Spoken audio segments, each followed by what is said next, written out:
Hi, I'm Vikas, and sadly, I'm part of a club that no one wants to be part of. I lost my son Orm in January 2016. He was only 5 days old. He was a gorgeous little boy. That's a picture of him. This was taken when he was about 3 days old.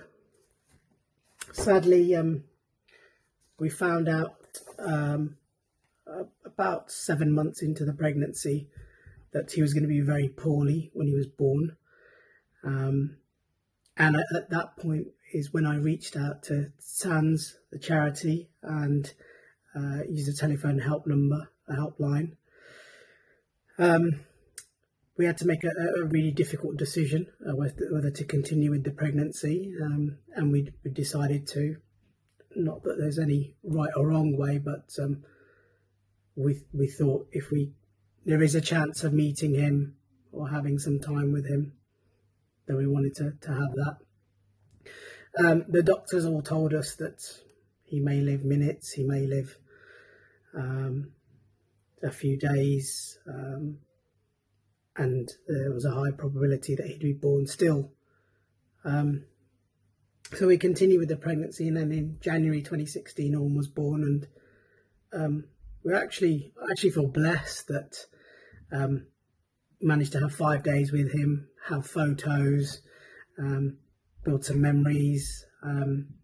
We took Orm to Acorns Hospice, where he received care, and then shortly passed away, aged 5 days old. And the months that followed, I became vulnerable.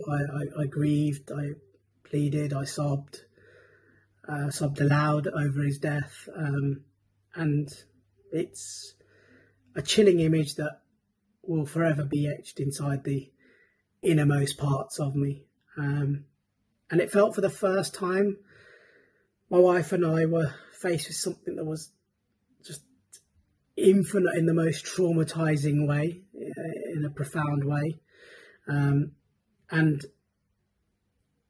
I realised that mum and dads grieve very differently their loss of their baby, of their infant, of their child. Their hearts are crumpled up and stomped on and mangled all the same, but my wife and I react very, very differently to grief.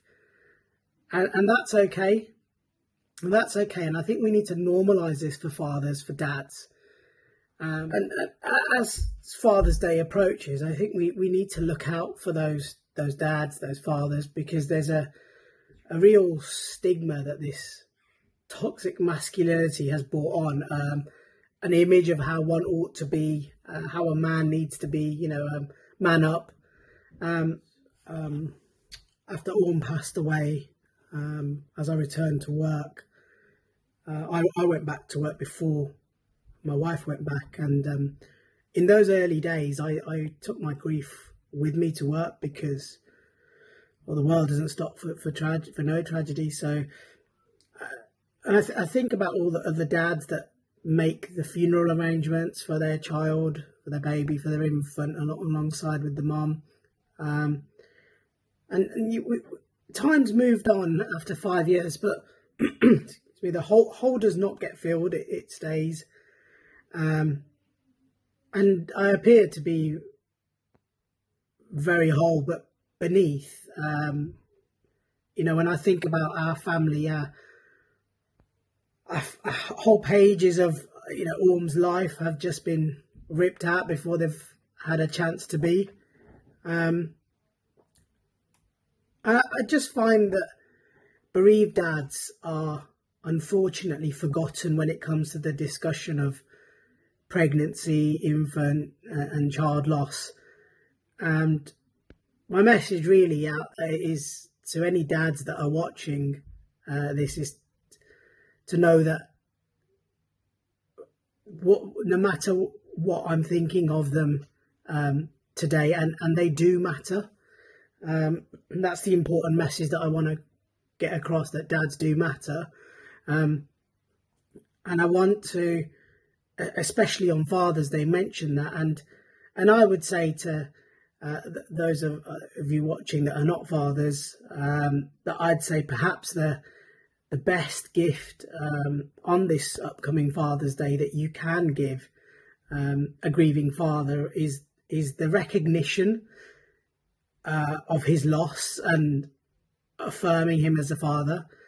And I just want to wish a happy Father's Day to all dads, fathers, especially to dads of children, not in their arms, but always in their heart.